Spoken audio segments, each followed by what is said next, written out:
नमस्कार विद्यार्थी मित्रों, आज આપણે ધોરણ 7 સામાજિક વિજ્ઞાન વિષયમાં પાઠ 15 રાજ્ય સરકાર લેક્ચર 2 નો અભ્યાસ કરીશું। વિદ્યાર્થી મિત્રો, લેક્ચર 1 માં આપણે સરકાર વિશે માહિતી મેળવી હતી, સરકારના માળખાની ચર્ચા કરી હતી અને તમને ગૃહ કાર્યમાં એ માળખું લખવા અને પ્રવૃત્તિ કરવા માટે કહ્યું હતું। આજના લેક્ચરમાં આપણે सरकारना पहला अंग धारासभा जेना बे गृहो विधानसभा और विधान परिषद विषे चर्चा करीशुं। तो चलो शुरुआत करिए आपणे आजना लेक्चरनी। विद्यार्थी मित्रों, सरकारना अंग पैकी धारासभा जेना बे गृहो विधान परिषद जे उपला गृह तरीके ओळखाय छे, तो एना विषे आपणे जोईए। राज्य सरकारना मुख्य अंगो धारासभा, कारोबारी अने न्यायतंत्र छे। राज्यनी धारासभाना उपला गृहने विधान परिषद कहे छे। भारतना दरेक राज्यमां धारासभा छे, परंतु बंने गृहो होय ते जरूरी नथी। आपणे अगाऊ पण कह्युं के धारासभा एक अथवा बे गृहोनी बनेली छे, એટલે જરૂરી નથી કે બધા રાજ્યમાં વિધાનસભા અને વિધાન પરિષદ હોય। ભારતના 28 રાજ્યો પૈકી માત્ર 6 જ રાજ્યમાં વિધાન પરિષદ છે। તો જોઈએ કયા કયા રાજ્યમાં વિધાન પરિષદ છે। મહારાષ્ટ્ર, કર્ણાટક, ઉત્તર પ્રદેશ, આંધ્ર પ્રદેશ અને તેલંગાણામાં વિધાન પરિષદ છે। गुजरातनी धारासभा विधान परिषद नहीं, એટલે આપણા गुजरात राज्य में धारासभाનું एक ज गृह એટલે કે નીચલું ગૃહ છે, विधान परिषद नहीं। विधान परिषदना सभ्योने स्थानिक स्वराज्यनी संस्थाओं, नोंधायेला स्नातको, माध्यमिक अने उच्चतर माध्यमिकना शिक्षकोना मतदार मंडळो चूंटे छे। એટલે આપણે તેમને મત આપી શકતા નથી, આ બધા એમને મત આપીને વિધાન પરિષદના સભ્યોને ચૂંટે છે। વિધાન પરિષદના સભ્ય બનવા માટે નાગરિકની ઉંમર 30 વર્ષ કે તેથી વધુ વયની હોવી જોઈએ। તે ભારતનો નાગરિક હોવો જોઈએ। વિધાન પરિષદ એ કાયમી ગૃહ છે।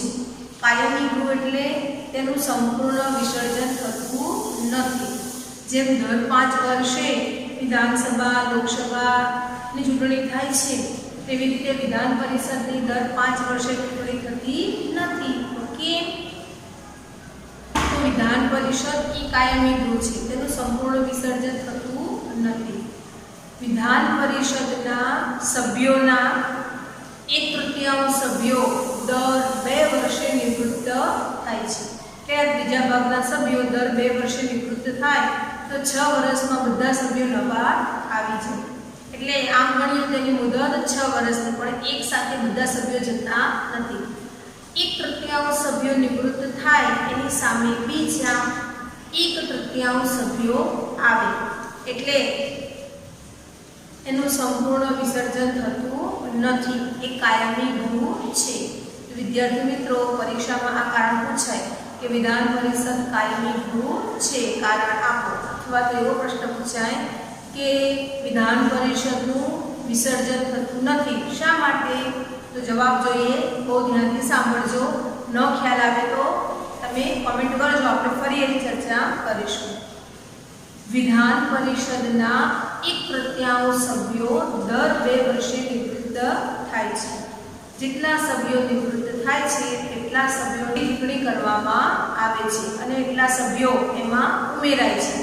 એટલે વિધાન પરિષદનું સંપૂર્ણ વિસર્જન થતું નથી, માટે કહી શકાય કે વિધાન પરિષદ એ કાયમી ગૃહ છે। હવે જોઈએ વિધાન પરિષદ રાખવી કે ન રાખવી તે રાજ્ય નક્કી કરે છે। ગુજરાતમાં વિધાન પરિષદ નથી। હવે આપણે જોઈએ ધારાસભાનું બીજું ગૃહ, નીચલું ગૃહ, જે વિધાનસભા તરીકે ઓળખાય છે। વિધાનસભા દરેક રાજ્યમાં ફરજિયાત હોવી જોઈએ। ધારાસભાના નીચલા ગૃહને વિધાનસભા કહે છે। બંધારણની જોગવાઈ મુજબ વિધાનસભાના સભ્યોની સંખ્યા ઓછામાં ઓછી 60 અને વધુમાં વધુ 500 એનાથી વધુ હોવી જોઈએ નહીં. 60 થી ઓછી નહીં અને 500 થી વધુ નહીં. આ વિદ્યાર્થી મિત્રો આપણા ગુજરાતની વિધાનસભાની બેઠકો 182 છે. તો વસ્તીના ધોરણે વિધાનસભાની બેઠકો નક્કી થાય છે. 75,000 થી વધુ મતદારો, વસ્તીમાં મતદારોની વાત છે એટલે બાળકો મતદારમાં આવે નહીં. 75,000 થી વધુ મતદારો જે વિસ્તારમાં હોય તે વિસ્તારની બેઠક ફાળવવામાં આવે છે. તો એ મત વિસ્તારની બેઠક તરીકે ઓળખાય. તો આવી રીતે આપણે ગુજરાત રાજ્યમાં 182 બેઠકો છે.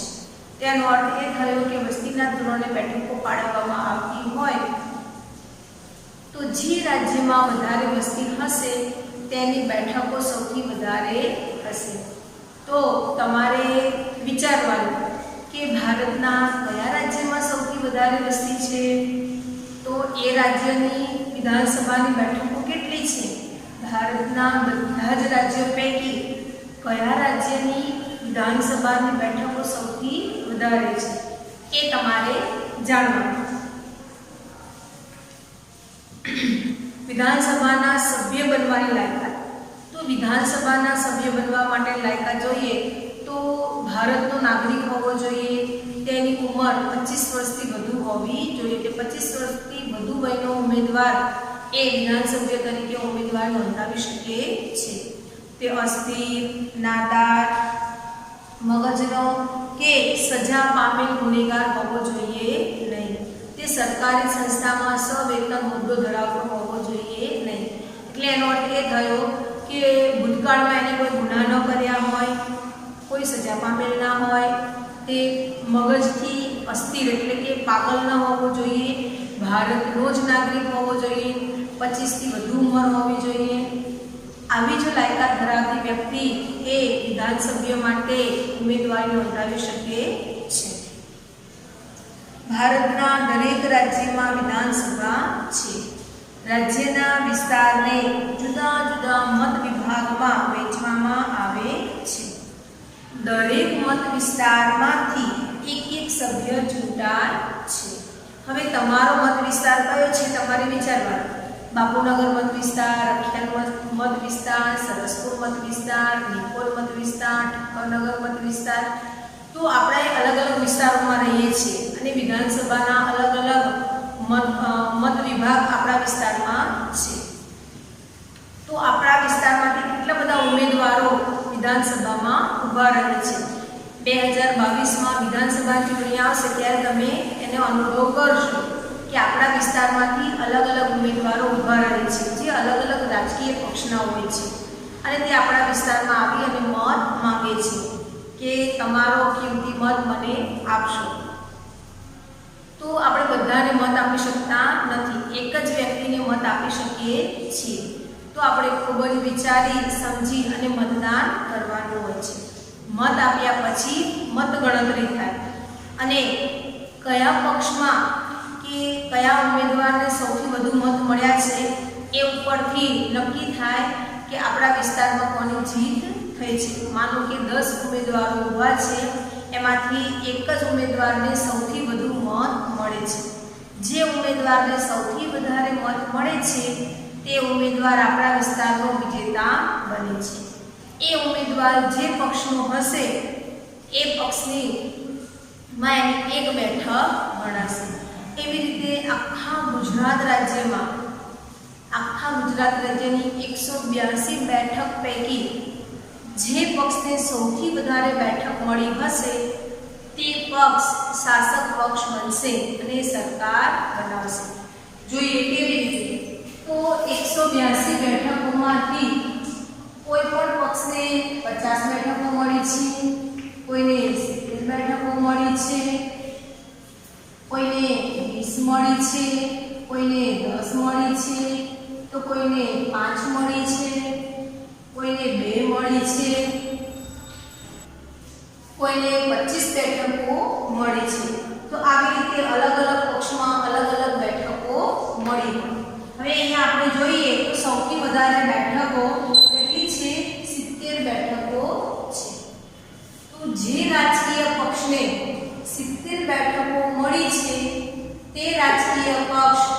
વિધાનસભામાં સરકાર બનાવશે. આ બધા અલગ અલગ પક્ષના છે. માનો કે આ ભારતીય જનતા પાર્ટી છે, કોંગ્રેસ છે, આમ આદમી પાર્ટી છે, બસપા છે, પરિવર્તન પાર્ટી છે, એનસીપી છે, બહુજન સમાજવાદી,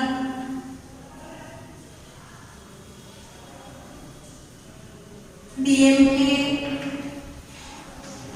તો અહીંયા અલગ અલગ રાજકીય પક્ષોએ મેદાનમાં ઝંપલાવ્યું છે અને એમાંથી અલગ અલગ રાજકીય પક્ષોને અલગ અલગ બેઠકો મળી છે. તો અહીંયા આપણે જોઈ શકીએ કે 70 બેઠકો જે પક્ષને મળી છે તે પક્ષ સરકાર બનાવશે. માનો કે ભારતીય જનતા પાર્ટીને 70 બેઠકો મળી છે તો ભારતીય જનતા પાર્ટી શાસક પક્ષ બનશે અને સરકાર બનાવશે. તો શાસક પક્ષ કોણ બને? તો વિધાનસભામાં જે પક્ષને સૌથી વધારે બેઠકો મળી હોય તે પક્ષ શાસન કરે એટલે શાસક પક્ષ કહેવાય. હવે બહુમતી, તો બહુમતી એટલે શું?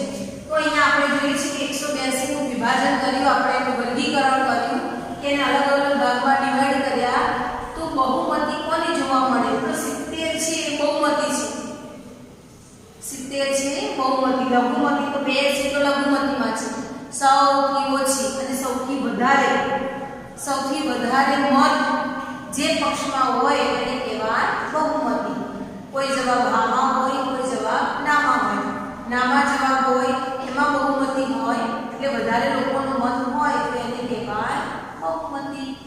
ખ્યાલ આવે વિદ્યાર્થી મિત્રો? તો અહીંયા 70 બહુમતી છે, 70 બેઠકો વધારે છે એટલે એ પક્ષની સરકાર રચાય. હવે ક્યારેક એવું પણ બનતું હોય કે આને ભલે 70 બેઠકો મળે છે પરંતુ આ 50 અને આ 25 એ બે ભેગા થઈ અને સરકાર બનાવે. કારણ કે એની બેઠકો કેટલી થાય છે? 75. આની બેઠક કેટલી છે? 70. તો 70 કરતા 75 બહુમતી છે. આ બંને ભેગા થઈને પણ સરકાર બનાવે. તો એને કેવી સરકાર કહેવાશે? મિશ્ર સરકાર. કેવી સરકાર કહેવાય?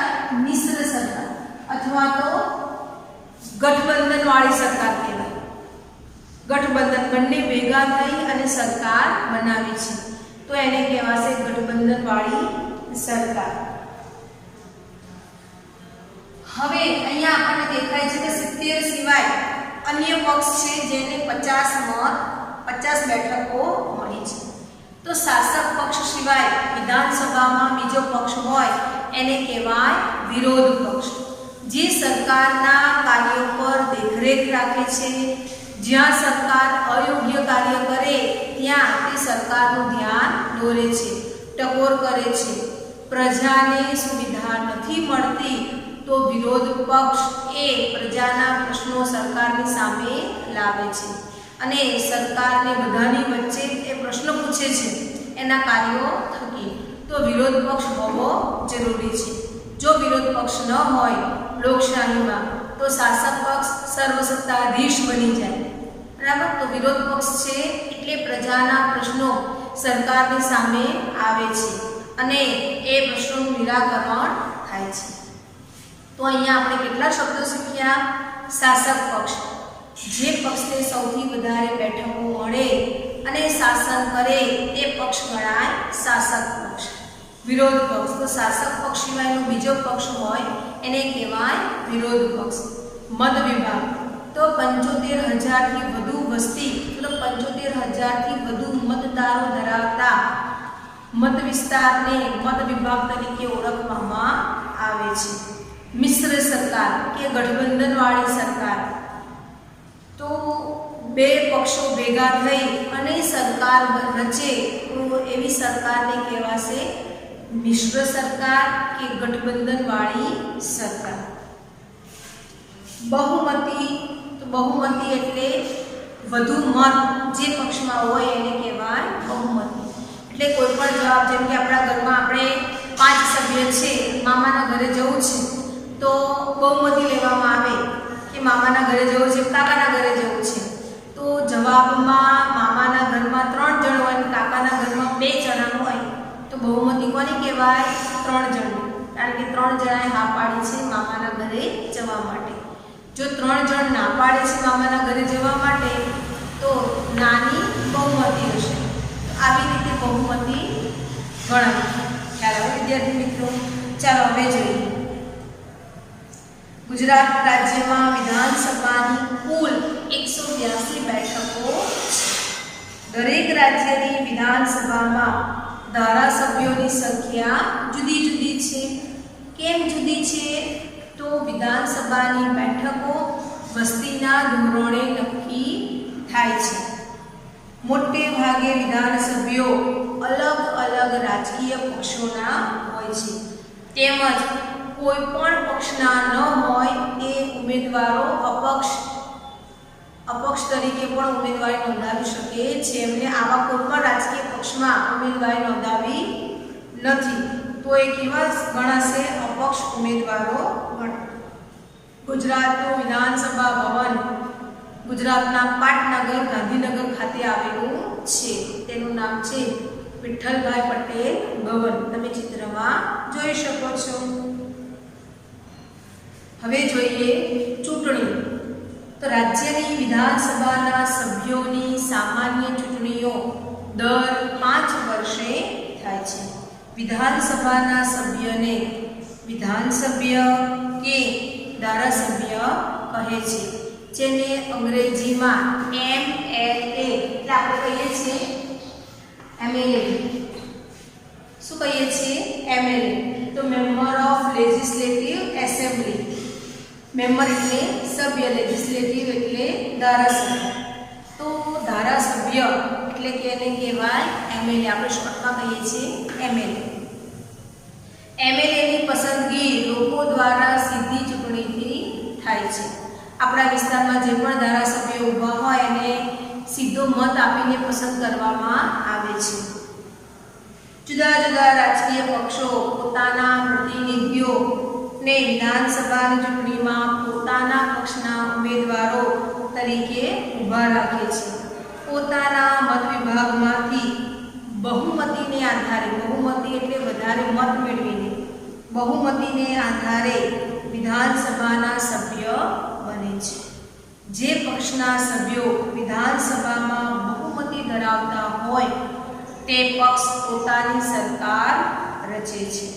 વિધાનસભાના સભ્ય એ લોકોનું પ્રતિનિધિત્વ કરે છે. આપણા મત વિસ્તારનો ધારાસભ્ય એ આપણું પ્રતિનિધિત્વ ધારાસભામાં કરે છે કે પ્રજાની જે પણ સમસ્યાઓ છે, જે પણ મુશ્કેલીઓ છે, જે વિકાસના કાર્યો છે તે એ આપણા થકી ધારાસભામાં લઈ જાય છે, એનું નિવારણ લાવે છે અને આપણા વિકાસના કાર્યો માટે સરકાર તેને ગ્રાન્ટ પણ આપે છે. તમે તમારા મત વિસ્તારના ધારાસભ્યને ઓળખતા હશો. તમે રસ્તામાં જ્યારે જાઓ છો ત્યારે તમે બધે નજર કરો છો ત્યારે તમને જોવા મળે છે કે તમારા વિસ્તારમાં વૃક્ષો ઉપર પાંજરા મૂકેલા છે પ્રોટેક્શન માટે. તો એના ઉપર તમારા વિસ્તારના ધારાસભ્ય કે તમારી સ્થાનિક સરકારના કોર્પોરેટર કે કાઉન્સિલરના નામ લખેલા હોય છે અને બાજુમાં વર્ષ પણ લખેલું હોય છે કે આના બજેટમાંથી વર્ષ 2021 કે 2020-21, 18-19, 15-16 એવી રીતે લખેલા હોય છે. તમારા ઘરે ડસ્ટબિન આપેલા હોય છે સ્વચ્છતા માટે, તો એમાં પણ તમારા વિસ્તારના ધારાસભ્ય કે કાઉન્સિલર કોર્પોરેટરના નામ હોય છે. તમે રસ્તામાં પાંકડા જુઓ છો, બેસવા માટેની બેન્ચો ગોઠવેલી છે તે, બાગ બગીચા જુઓ છો કે તમારા વિસ્તારમાં અન્ય કોઈ કાર્ય કરાવેલું હોય તમારા વિસ્તારના ધારાસભ્યએ, તો એના નામ સાથે કયા વર્ષમાં કર્યું છે, કોની ગ્રાન્ટમાંથી કર્યું છે એ રીતે એ લખેલું હશે બજેટમાંથી. તો આ આપણો જ પૈસો છે અને આપણા પૈસામાંથી જ તે આપણા વિકાસના કાર્ય કરે છે.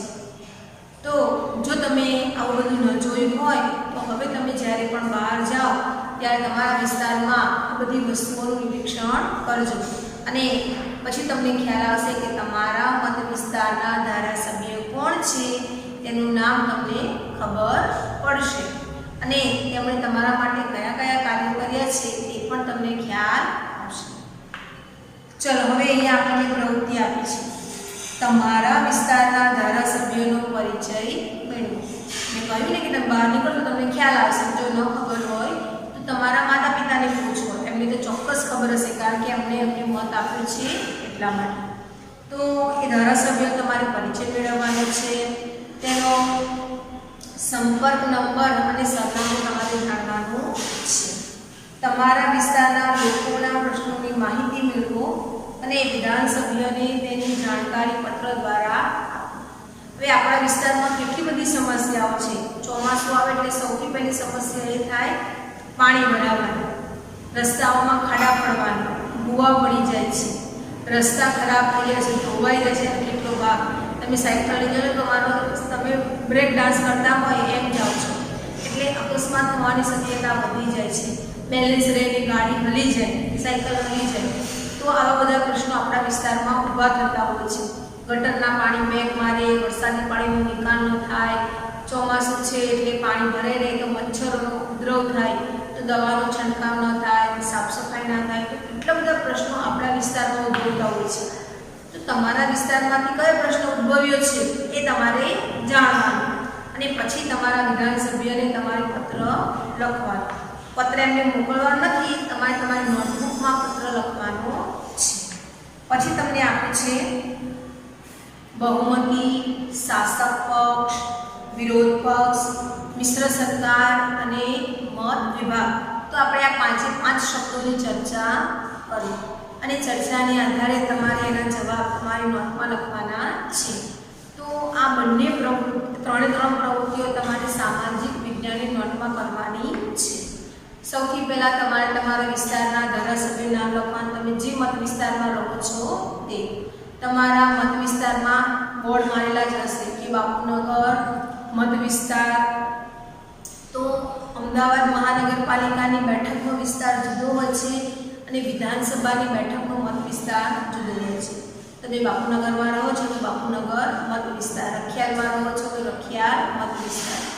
તો તમે જે વિસ્તારમાં વસવાટ કરો છો તે વિસ્તાર એનું નામ લખવાનું છે, સામે એ વિસ્તારના ધારાસભ્યનું નામ લખવાનું છે. પછી નીચે એનો સંપર્ક નંબર, એનું સરનામું લખવાનું. પ્રવૃત્તિ 2 માં તમારે તમારા વિસ્તારની એક સમસ્યા દ્વારા તમારા વિધાનસભ્યને પત્ર લખવાનો છે. માનનીય શ્રી ધારાસભ્ય, મારું નામ આ છે, હું આ વિસ્તારમાં રહું છું, અમારા વિસ્તારમાં આ સમસ્યા છે, ઘણા સમયથી અમારા સોસાયટીના રહીશો આ સમસ્યાથી પીડાઈ રહ્યા છે. ઘણી બધી વાર અરજીઓ કરી, કમ્પ્લેન કરી, છતાં પણ તેનો કોઈ નિકાલ આવતો નથી. તો હું આપ શ્રીને વિનંતી કરું છું કે તમે એક વખત અમારા વિસ્તારની મુલાકાત લો, અમારા પ્રશ્નોને જાણો અને ઝડપથી અમારા પ્રશ્નોનું નિરાકરણ આવે તેવી આજીજી કરું છું. લેખિતન આપનો વિશ્વાસ, તમારે તમારું નામ લખવાનું છે. તો આજે તમારે પત્ર લખવાનું છે. ત્રીજી પ્રવૃત્તિમાં 5 શબ્દોની આપણે ચર્ચા કરી. એ 5 શબ્દોના અર્થ એટલે કે જવાબ તમારે સામાજિક વિજ્ઞાનની નોટમાં લખવાના છે. હવે જોઈએ સમયગાળો. વિધાનસભા કાયમી ગૃહ નથી, તેની મુદત 5 વર્ષની છે.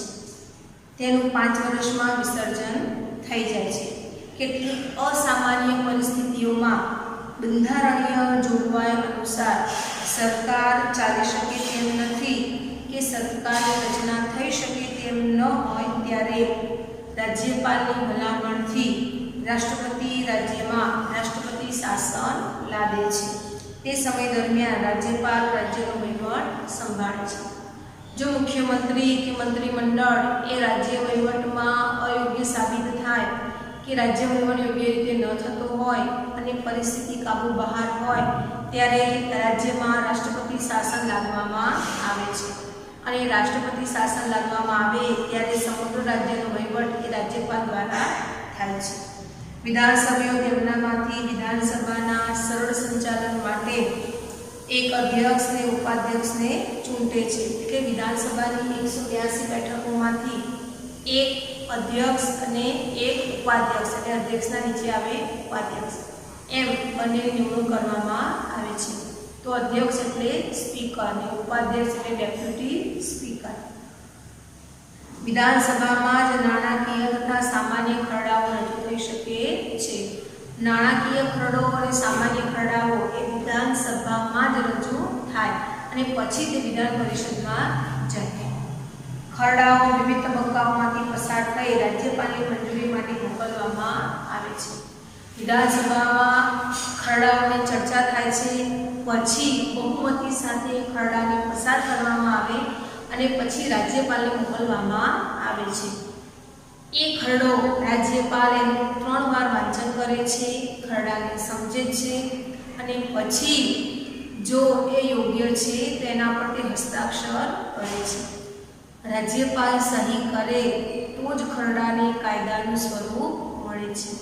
રાજ્યપાલ સહી ન કરે તો ખરડો કાયદો બનતો નથી. હવે જોઈએ વિધાનસભાના કાર્ય કે ધારાસભાના કાર્ય. વર્તમાન કાયદાઓમાં સુધારા વધારા કરે છે. જરૂર જણાય ત્યારે નવા કાયદાઓ ઘડે છે. જૂના તથા અપ્રસ્તુત કાયદાઓને રદ કરે છે. અંદાજપત્ર રજૂ કરે છે અને રાજ્યની કારોબારી પર અંકુશ રાખે છે. તો ખ્યાલ આવે વિદ્યાર્થી મિત્રો, અહીંયા આપણે વિધાનસભા અને વિધાન પરિષદની ચર્ચા કરી. તમારે 3 પ્રવૃત્તિ સામાજિક વિજ્ઞાન નોટમાં લખવાની રહેશે અને તમારે તમારા રાજ્યમાં કયા પક્ષની સરકાર છે, કયા કયા મંત્રીઓ છે એની માહિતી મેળવવાની. પછીના લેક્ચરમાં આપણે ચર્ચા કરીશું કે આપણા મુખ્યમંત્રી, ઉપમુખ્યમંત્રી, અધ્યક્ષ, ઉપાધ્યક્ષ કોણ છે, મંત્રીમંડળના અગત્યના મંત્રીઓની ચર્ચા, એમના નામોની ચર્ચા કરીશું. તો અહીંયા આપણો લેક્ચર પૂર્ણ થયો. અસ્તુ.